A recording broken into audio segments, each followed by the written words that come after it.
This is BBC Sussex. 27 minutes past 5, and a haemophiliac from Peacehaven infected with HIV and hepatitis C through a blood transfusion has been told he won't get any compensation.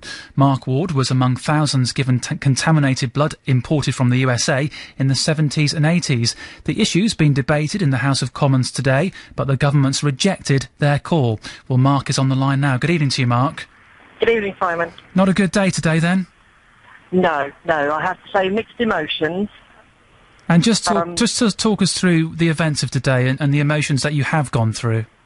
Well, I think, first of all, betrayal is definitely how I felt this morning, because the Minister of Health, Anne Milton, made an amendment to a motion that was going to be debated in the House today. And basically, Simon, what this amendment was, the same civil servants that have kept this horror story running for over 30 years now are still the people that are in charge. So a figure that was handed to the House today to award compensation to the victims of this was completely outrageously elevated and wrong.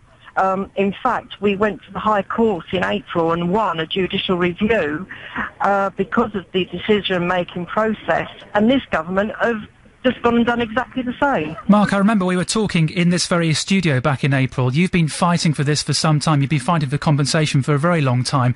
Why the mixed emotions today? Why aren't you desperately really upset and sad? Well, if I could put some context in this for you, Simon, as a haemophiliac, I was born with a genetic blood disorder, and because of that, I have been treated with substandard treatment and care all of my life. That actually boils down to genocide, because we have been specifically treated differently.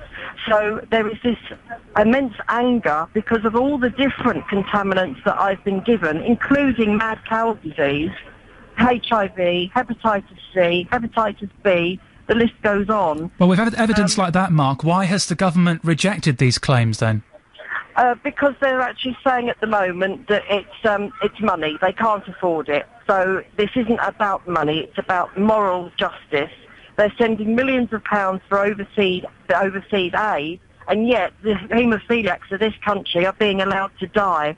And now they're going to do another review, so we may have another set of documents to look at by Christmas. And what about MPs in the Commons, Mark? How sympathetic has the House been to your cause? I would actually like to say a huge, huge thank you to Owen Smith and Geoffrey Robinson for calling this debate and getting this underway. And every single member who spoke today had the greatest empathy, sympathy and compassion towards us, and in fact pleaded with this government to bring closure to me and my community, and still they're going to review it because the same civil servants are telling them what to do. And no doubt you'll be a part of that review, or certainly lobbying the panel who are doing the review. Oh, most definitely. If it takes my last breath until I have justice for those little boys who are dead in their graves and all of my friends I have lost along the way, I will fight them until they bring closure and do what this country needs. I'm ashamed to call myself British at the moment, because the British do not do this. When it's any other country, we are the first to put our hands in our pockets and help. But when it's our own, they're turning their backs on us and allowing us to die. Mark, many thanks for speaking to me this evening.